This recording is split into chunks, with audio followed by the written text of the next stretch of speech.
Today I done come up to Virginia to do a little squatch investigating. They's been telling one that's been coming near to some folks' property, so we're gonna check it out.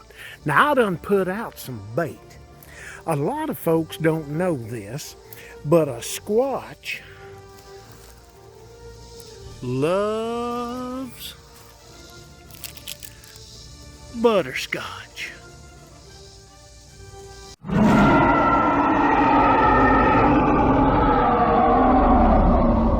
Now, if you saw the Squatch Watch promo, you know that I don't do night investigations. I'm not like them there TV rating seekers trying to make it all dramatic like. However, by popular demand, I'm going to go ahead and do one night investigation.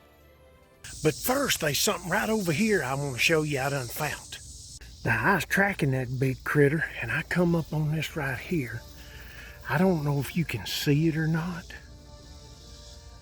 but there's traces of blood right there on that tree. Now I'm gonna get a sample of this here blood, just see if it's Homo sapiens cognatus. For you greenhorns, that's Bigfoot. We'll analyze it.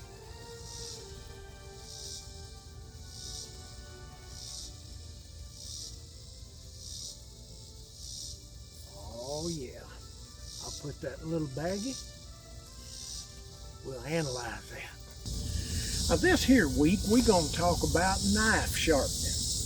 Did you see how I collected that there blood with the spine of my knife? Why would you want to do it with the edge of your knife? You want to protect that edge of your knife as much as you can because you want to use it for things like chopping and cutting and splitting and them kind of things.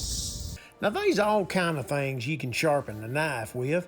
Let's take a look at some of them right here. If you just sharpening kitchen knives and kitchen shears, something like this here might work. Some folk likes these here for their knives and tools like, you know, axes or hatchets. But now, me, I'm a little old-fashioned, you might say, when it comes to knife sharpening. I'll go ahead and tell you, I ain't no way, no how gonna run one of my good knives through a machine like them you just seen. In my humble yet professional opinion, you can't beat a good wet rock. Something like this right here. However, I do like to carry me one of these here work sharp field sharpeners with me when I'm out there in the wilderness.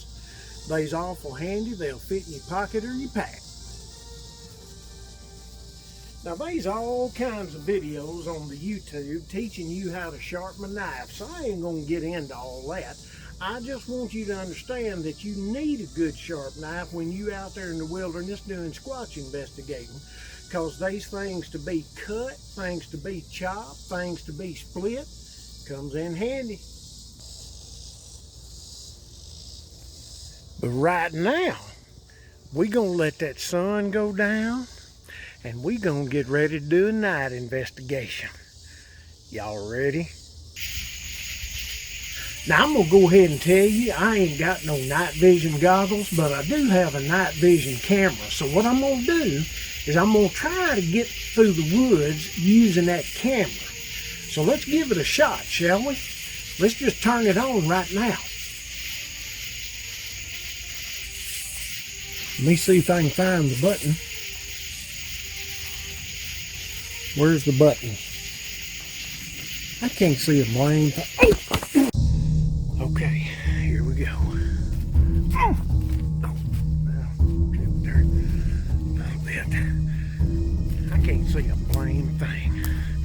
I'm trying to follow this camera. Let's see. Oh!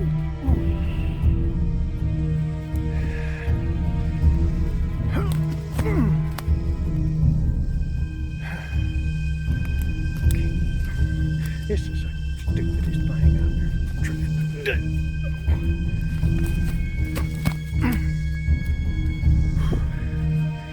Well, this is the craziest thing. How you gonna hunt a squatch in the dark like this, huh? That's what I want to know. Oh! Mother May I.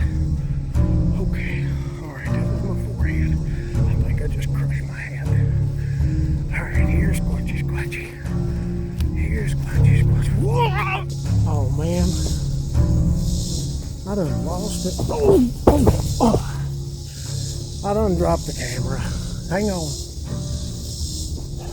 Where is it? Oh. Hey, there's a little red light. My flashlight just quit. Daggone it. Alright folks, make sure you got extra batteries. Remember that video where I said 1 is none, 2 is 1, and 1 is none? Well, I ain't got no extra batteries. My flashlight done quit. I think I see a little...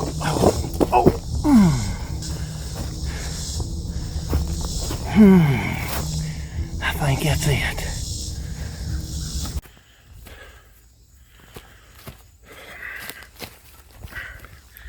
Well, that was a fiasco, and I'm afraid I dropped it right near a drop-off.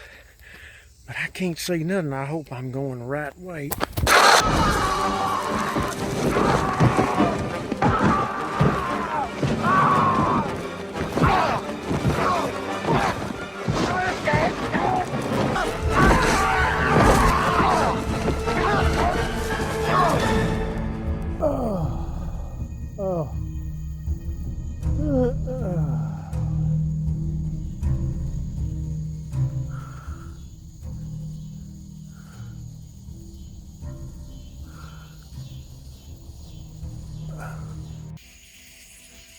Well, I ain't got to do much Squatch investigating yet, but I think I got it all together now.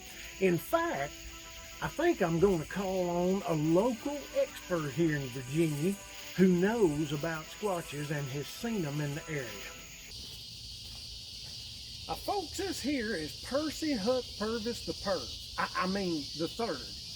He's lived in these here parts all his life, or at least since he's been born. Percy's going to help me with this here night investigation. Percy, have you seen that Bigfoot critter? Yep. Can you describe him for us? Yep.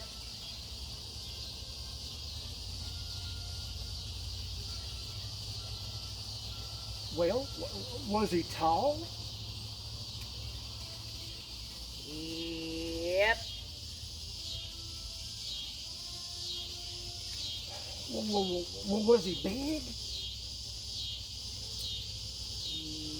Yep. All right, well, there you have it, folks. Straight from the lips of an eyewitness. Percy, you ready to go Squatch hunting? Yep. All right, folks, feel the excitement. Yes, sir, we's a-going Squatch hunting in the dark, something I said I'd never do. 'Cause I don't think you're gonna find one in the dark nohow. You know, you can't see your hand in front of you, and if you was to run into one, what are you gonna do? You can't even get a good picture of one out here in the dark, can you, Percy? Percy?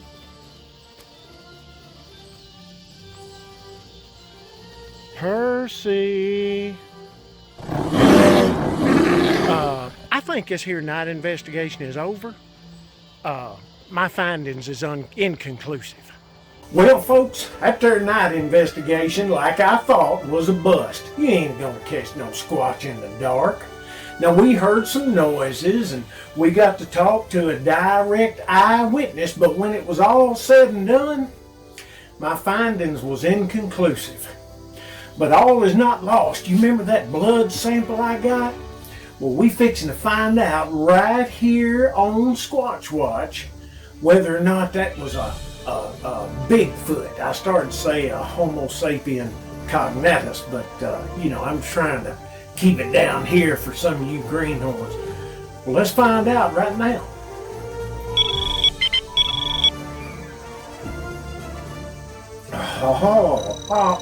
Oh man.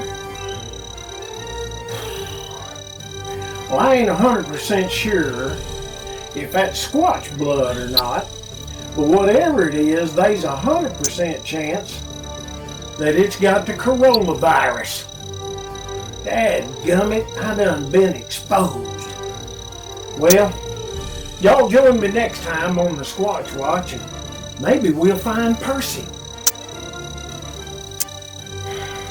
I knowed I should have wore a mask like them Democrats said.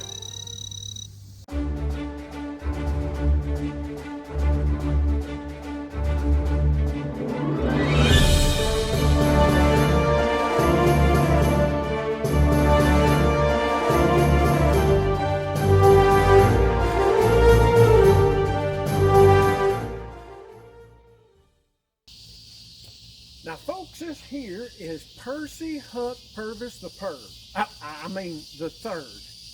He's lived here in these parts all his life, or at least since he's been born. Percy's going to help me on this night investigation.